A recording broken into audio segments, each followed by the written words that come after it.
Hello student, तो स्वागत है आपका आज के वीडियो में। पिछले वीडियोस में हमने जो इंटीग्रल्स के कुछ फॉर्मूले थे और जो कुछ थ्योरम्स थे उसको हमने देखा था। आई होप कि आपने वीडियो देखा होगा। अगर नहीं देखा है तो उसको देख लीजिए, क्योंकि उसके बिना ये एक्सरसाइज सॉल्व करना बहुत मुश्किल है। क्योंकि इंटीग्रेशन में जब भी हम कोई क्वेश्चन सॉल्व करते हैं तो हमें उसके लिए दो चीज़ें बहुत ज़्यादा जरूरी होती हैं। एक है मेथड कैसे सॉल्व करते हैं, दूसरा है फार्मूला। तो फार्मूले बहुत ही ज़रूरी हैं आपको याद करना, उसको देख लीजिए, याद कर लीजिए। आइए हम लोग सॉल्व करते हैं एक्सरसाइज 7.1 के क्वेश्चंस को। तो क्वेश्चन है फाइंड द एंटी डेरिवेटिव और integral of the following by method of inspection. Means हमें ये जो दिए हुए फंक्शंस हैं इसके एंटी डेरिवेटिव और या इंटीग्रल जिसको कहते हैं वो हमें फाइंड करना है bye the method of inspection. तो ये जो मेथड ऑफ इंस्पेक्शन है ये वैसे तो सीबीएसई के एग्जाम्स में आता नहीं है, लेकिन हमें अपने नॉलेज के लिए पढ़ना चाहिए, तो इसलिए हम लोग पढ़ेंगे। और ये मेथड जो है वो नॉर्मल मेथड से थोड़े से लेंदी होते हैं, लेकिन फिर भी ये जानना जरूरी है क्योंकि बुक में दिया हुआ है, तो ऐसे कोई भी चीज़ बिना मतलब में नहीं दिया होता। तो इसलिए आइए इसको सॉल्व करते हैं। तो ये sin 2x दिया हुआ है, तो मेथड ऑफ इंस्पेक्शन में हम सबसे पहले तो खोजते हैं कि ये जो sin 2x है, ये sin 2x ऐसा कौन सा फंक्शन है जिसको डिफ्रेंशिएट करने पे हमें sin 2x मिलेगा। तो जैसा कि हम लोग जानते हैं कि अगर हम cos x का डिफ्रेंशिएशन करते हैं विथ रिस्पेक्ट टू x, तो हमें यहाँ पे रिजल्ट मिलता है माइनस साइन x। तो इस तरीके से हमको पता चला यहाँ से कि cos x का जब हम लोग डिफरेंशिएशन करते हैं तो sin x मिलता है। तो अगर हम लोग cos 2x का जब डिफरेंशिएशन करेंगे तो sin 2x मिलेगा। यहाँ पे हमें साइन के लिए कोई भी चिंता करने की जरूरत नहीं है, वो बाद में सही हो जाता है। तो इसलिए हमें यहाँ पे पॉजिटिव या नेगेटिव की कोई भी ज़रूरत नहीं है देखने की। तो यहाँ पे हम लिखेंगे सबसे पहले तो हेयर जो हमारा फंक्शन दिया हुआ है वो है sin 2x। अब हम लोग जानते हैं क्या कि D d x of cos 2x means अगर हम cos 2x का जब डिफ्रेंशिएशन करते हैं तो हमें रिजल्ट मिलता है माइनस साइन 2x। और क्योंकि ये जो 2x है तो यहाँ पे जब डिफ्रेंशिएशन करते हैं तो जो x कोफिशिएंट होता है वो यहाँ पे मल्टीप्लाई में चला आता है। अब हम लोग यहाँ से ये जो 2 है और ये माइनस, इन दोनों को इधर ट्रांसपोज करेंगे और ये जो dx है उसको इधर भेजेंगे।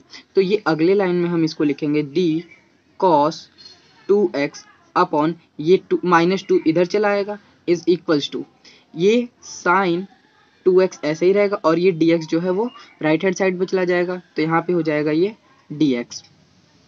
अब हम लोग यहाँ पे नोटिस करेंगे कि ये हमारा जो है इतना टर्म मिल गया। हमें लाना क्या है, हमें फाइंड करना है साइन 2x dx का ये इंटीग्रेशन। तो अगर हम यहाँ पे दोनों साइड इंटीग्रेट कर दें तो हमें ये वाला टर्म मिल जाएगा राइट हैंड साइड में और हमें लेफ्ट हैंड साइड का वैल्यू भी पता चल जाएगा। तो अब हम लोग लिखेंगे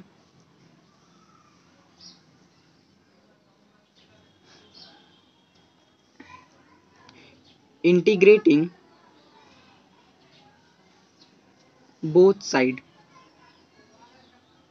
जब दोनों साइड इंटीग्रेट करेंगे तो हमारा ये साइन यहाँ पे ऐसे लग जाएगा d cos 2x upon minus 2 is equals to sine 2x dx। हालांकि ऐसा लिखते तो नहीं है, लेकिन ये हम अपने समझने के लिए लिख रहे हैं। अगले क्वेश्चन में हम ऐसा लिखेंगे नहीं, हम डायरेक्टली इसको क्या करेंगे, जब इंटीग्रेटिंग बोथ साइड लिखेंगे तो ये जो d है वो इंटीग्रेशन के साइन से वैनिश हो जाएगा और यहाँ पे इंटीग्रेशन का साइन लग जाएगा।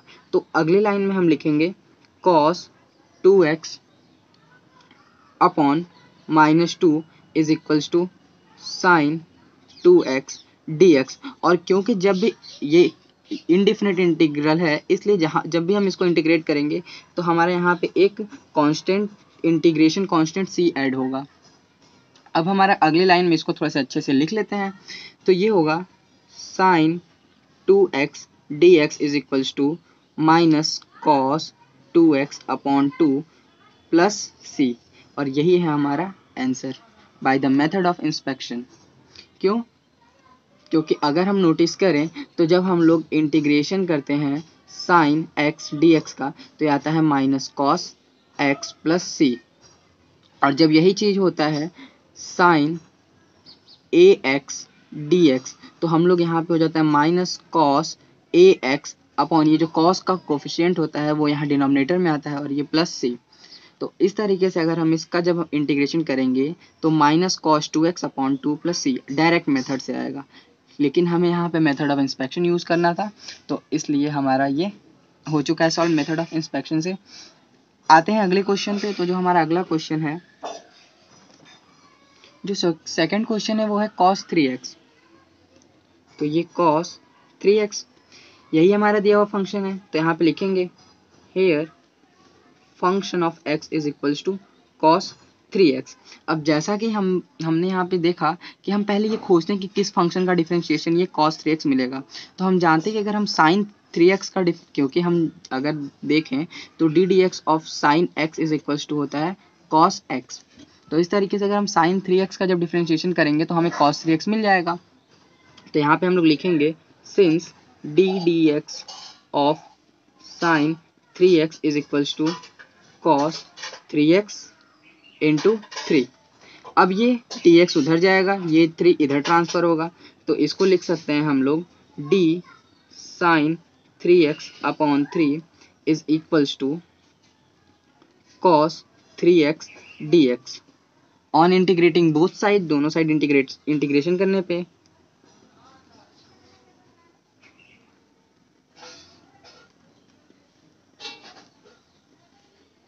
जब दोनों साइड हम लोग इंटीग्रेशन करेंगे तो ये जो d है इससे ये इंटीग्रेशन का साइन कैंसिल हो जाता है, तो यहाँ पे बचेगा sine 3x/3 is equals to cos 3x dx। और जब ये इंटीग्रेशन होता है तो यहाँ पे एक हमारा इंटीग्रल कांस्टेंट ऐड होता है, तो इसी को अब हम लोग अगर अच्छे तरीके से लिखना चाहें तो ये होगा cos 3x dx is equals to sine 3x/3 plus c। तो ये हमारा क्वेश्चन नंबर सेकंड भी सॉल्व हो गया। आते हैं अब हम लोग क्वेश्चन नंबर थर्ड पे। तो जो हमारा क्वेश्चन नंबर थर्ड है वो है e to the power 2x। तो यहाँ पे e to the power 2x हमारा जो दिया हुआ फंक्शन है वो अगर लिखना चाहें तो यहाँ पे लिखेंगे here fx is equals to e to the power 2x। अब हमें ऐसा फंक्शन खोजना है जिसका डिफरेंशिएशन करने पे 2x मिले। तो हम जानते हैं कि अगर हम जब e to the power x का डिफरेंशिएशन करते हैं तो हमें e to the power x ही मिलता है, तो इसलिए अगर हम e to the power 2x का डिफरेंशिएशन करेंगे तो हमें e to the power 2x मिलेगा। तो यहाँ पे हम लोग लिखेंगे since d dx of e to the power 2x is equals to e to the power 2x, और क्योंकि x का जो कोफिशिएंट है वो 2 है इसलिए यहाँ पे 2 मल्टीप्लाई में भी आएगा। अब हम यहाँ पे इस dx को इधर ट्रांसपोज करेंगे और इस 2 को इधर, तो इसको लिखेंगे d e to the power 2x upon 2 is equals to e to the power 2x, और ये dx उधर जाएगा तो मल्टीप्लाई में। ऑन इंटीग्रेटिंग बोथ साइड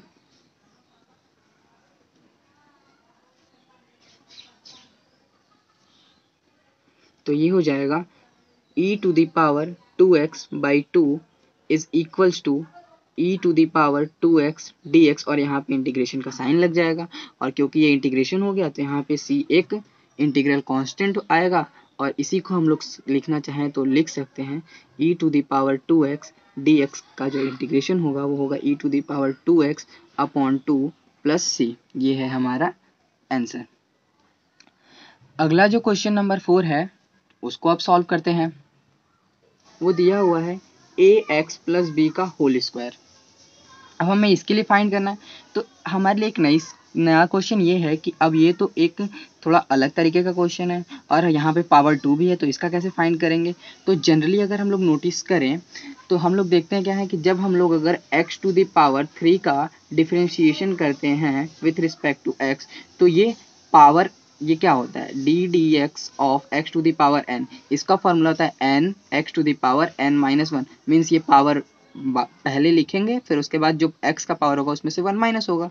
तो इस तरीके से यहाँ पे लिखेंगे 3x टू द पावर 3-1, तो यहाँ से ये 3x स्क्वायर हो गया। मीन्स अगर हम x टू द पावर 3 का डिफरेंशिएशन कर रहे हैं तो हमें x स्क्वायर मिल रहा है। तो यहाँ पे जो ax प्लस बी का होल स्क्वायर है, तो अगर हम इसके पावर में 1 ऐड कर दें, मीन्स अगर हम ax plus b to the power 3 इसका जब हम लोग डिफरेंशिएशन करेंगे तो हमें ये स्क्वायर वाला टर्म मिल जाएगा। तो इसलिए हम सबसे पहले तो इस क्वेश्चन को एक आइडिया मिल गया कैसे सॉल्व करेंगे। तो यहाँ पे लिखेंगे here f x is equals to a x plus b का होल स्क्वायर। अब यहाँ पे लिखेंगे d x of a x plus b का होल क्यूब।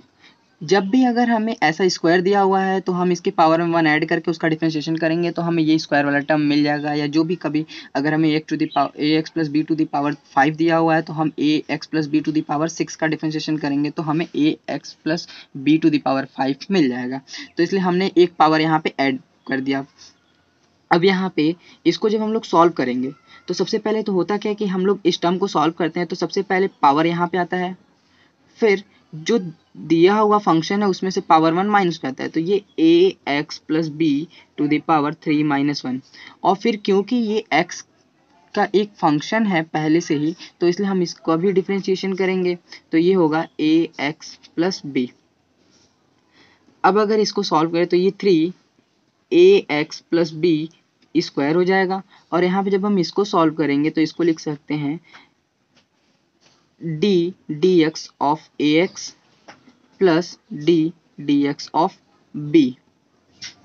आगे इसको सॉल्व करते हैं तो ये होगा ए एक्स प्लस बी का होल स्क्वायर। और यहाँ पे ए क्या है, हमें एक्स के रिस्पेक्ट में इसको डिफरेंशिएट करना है तो ए कांस्टेंट की तरह ट्रीट करेगा तो ए बाहर आ जाएगा और D x of x plus यहाँ पे डी एक्स ऑफ बी इसी तरीके से रहने देते हैं अभी। तो यहाँ पे जब हम लोग अगर ये x का डिफरेंशिएशन करेंगे तो हमें यहाँ पे 1 मिल जाएगा क्योंकि जो x का पावर 1 है और जो डिफरेंशिएशन करते हैं अगर हम लोग x to the power n का, यहाँ पे जैसा कि फॉर्मूला लिखा हुआ है जब हम लोग x to the power n का डिफरेंशिएशन करते हैं तो यहाँ पे जो पावर होता है वो पहले लिखते हैं और फिर उसके बाद x का जो पावर होता है उसमें से 1 माइनस होता है। तो इस तरीके से जब हम लोग अगर यहाँ पे x टू द पावर 1 का डिफरेंशिएशन करेंगे तो 1 यहाँ पहले लिखेंगे into x to the power 1 minus 1 होगा। और ये जो b है वो एक कांस्टेंट है क्योंकि हमें x के रिस्पेक्ट में डिफरेंशिएशन करना है और b x का कोई भी फंक्शन नहीं होता है तो इसलिए ये कांस्टेंट की तरह ट्रीट करेगा। तो यहाँ पे जब हम लोग इसका डिफरेंशिएशन करेंगे तो ये 0 हो जाएगा। अब हम लोग आगे देखेंगे तो ये x to the power 1 minus 1 क्या होगा, 0 x टू द पावर 0 जिसका वैल्यू 1 होगा तो यहाँ से ये 1 के इक्वल हो जाएगा तो a इंटू 1 करेंगे तो हमें a मिलेगा और ये 0 तो 3 into a is equals to ये 3a a x plus b का होल स्क्वायर हो जाएगा। ये हमारा राइट हैंड साइड है और लेफ्ट हैंड साइड में हमारा ये डेरिवेटिव दिया हुआ था। अब हम लोग इसको आगे सॉल्व करेंगे तो इसको लिख सकते हैं d a x plus b to the power 3 और ये जो 3a है उसको लेफ्ट हैंड साइड में ट्रांसपोज करेंगे तो ये आ जाएगा 3a और इज इक्वल्स टू ये a x plus b whole square और यहाँ पे dx, ये जो dx है वो इधर ट्रांसफर हो जाएगा तो यहाँ पे आ जाएगा। अब हम करेंगे इंटीग्रेशन दोनों साइड, तो इंटीग्रेटिंग बोथ साइड, तो जब दोनों साइड इंटीग्रेशन करेंगे तो ये जो d है वो इंटीग्रेशन के साइन से वैनिश हो जाएगा तो यहाँ पे लिखेंगे a x plus b whole cube upon 3a is equals to, यहाँ पे इंटीग्रेशन का साइन लगेगा a x plus b whole square और ये dx। अब क्योंकि ये इंटीग्रेशन हो चुका है तो यहाँ पे एक इंटीग्रल कांस्टेंट लगेगा और इसी को अगर हम लोग सही तरीके से लिखेंगे तो ये लिख सकते हैं a x plus b whole square d x is equals to a x plus b whole cube by 3a plus c. ये हो गया हमारा क्वेश्चन सॉल्व। अब हमारा क्वेश्चन नंबर जो 5 है वो है sine 2x minus 4e to the power 3x। ये हमारा क्वेश्चन नंबर 5 है। यहाँ पे हम सबसे पहले तो क्या करेंगे, ये दो फंक्शंस हैं एक साथ। अभी तक हमने सिंगल फंक्शन का पढ़ा था, अब दो फंक्शन एक साथ आए हुए हैं तो हम इसको भी सिंगल फंक्शन ही मान के करेंगे। लेकिन इसके लिए सबसे पहले हम क्या करेंगे, पहले इसको मान लेंगे कि ये i इज इक्वल्स टू दिया हुआ है sine 2x minus 4e to the power 3x और हम इस साइन 2x को i1 और इस 4e to the power 3x को i2 मान लेंगे और ये इक्वेशन 1 बन जाएगा। अब यहाँ पे हम i1 के लिए अलग सॉल्व करेंगे, i2 के लिए अलग सॉल्व करेंगे और जब सॉल्व करने के बाद जो वैल्यू आएगा उसको इक्वेशन 1 में पुट कर देंगे। तो आइए इसको सॉल्व करते हैं। तो लेट अस कंसीडर, अगर हम लोग बात करें साइन 2x की तो हमारा जो i1 है वो है साइन 2x। इसके लिए अब हम सबसे पहले सॉल्व करेंगे तो इसके लिए हम जानते हैं कि साइन 2x किसका डिफरेंशिएशन होगा। तो हमने देखा है कि अगर हम लोग cos x का जब डिफरेंशिएशन करते हैं तो हमें मिलता है माइनस साइन x। तो हम यहाँ पे cos x का डिफरेंशिएशन करेंगे तो यहाँ पे D d x of cos 2x, क्योंकि यहाँ 2x है तो यहाँ पे आएगा माइनस साइन 2x, और 2 यहाँ पे कोफिशिएंट, x कोफिशिएंट है तो ये 2 इधर मल्टीप्लाई में आ जाएगा।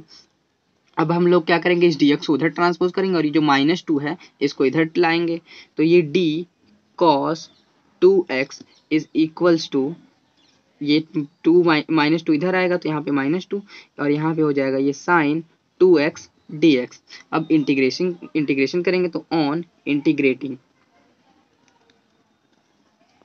इसको जब इंटीग्रेट करेंगे तो ये डी वैनिश हो जाएगा इंटीग्रेशन के साइन से, और यहाँ पे साइन 2x के यहाँ पे ये इंटीग्रेशन लग जाएगा तो ये इसको लिखेंगे cos 2x by -2 is equals to sine 2x dx।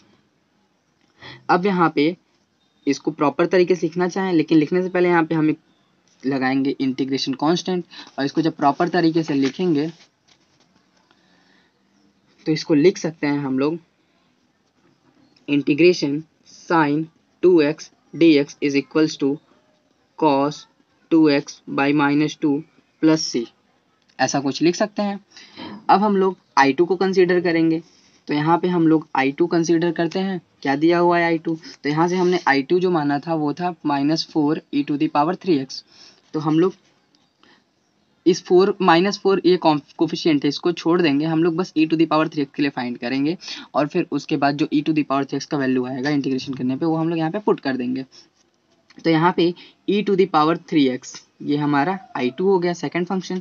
अगर हम लोग देखें तो e⁻2x के लिए हमने क्वेश्चन नंबर 3 में सॉल्व किया था, और जहाँ पे हमने ये पाया कि जब हम लोग डिफरेंशिएशन करते हैं e⁻x का तो हमें e⁻x ही मिलता है, तो इसलिए हमारा जो फंक्शन होगा जिसको डिफरेंशिएट करेंगे तो हमें e⁻3x मिलेगा, वो यही फंक्शन होगा। तो यहाँ पे लिखेंगे d dx of e⁻3x is equals to e⁻3x, और क्योंकि x का कोफिशिएंट 3 है तो ये यहाँ पे मल्टीप्लाई में आएगा। अब अगर हम लोग इसको और सॉल्व करें तो ये जो dx है वो उधर जाएगा और ये 3 इधर आएगा, तो इसको लिख सकते हैं d e⁻3x is equals to e⁻3x into d x, और ये 3 इधर आएगा तो यहाँ पे अपॉन में हो जाएगा। अब दोनों साइड इंटीग्रेट करेंगे तो ऑन इंटीग्रेटिंग, जब इंटीग्रेट करेंगे तो ये जो इंटीग्रेशन का साइन होगा उसको ये डी वैनिश कर देगा, तो यहाँ पे इस साइड आएगा e⁻3x अपॉन 3, और क्योंकि प्लस एक इंटीग्रेशन साइन भी इंटीग्रेशन कांस्टेंट लगता है, और यहाँ पे हो जाएगा इक्वल टू इधर इंटीग्रेशन का साइन e⁻3x और dx, यही है हमारा सेकंड इंटीग्रेशन। अब ये इसको इक्वेशन जो आया था इसको इक्वेशन सेकंड, और ये जो आया इसको इक्वेशन थर्ड मान लेंगे और लिखेंगे ये जो I1 और I2 की वैल्यू आया इसको यहाँ पे पुट कर देंगे इक्वेशन 1 में। तो on putting the values of I1 and I2 in equation 1, equation 1 में जब हम लोग I1 और I2 की वैल्यू को पुट करते हैं तो हमारा इक्वेशन 1 जो था वो था साइन 2x -4 e⁻3x।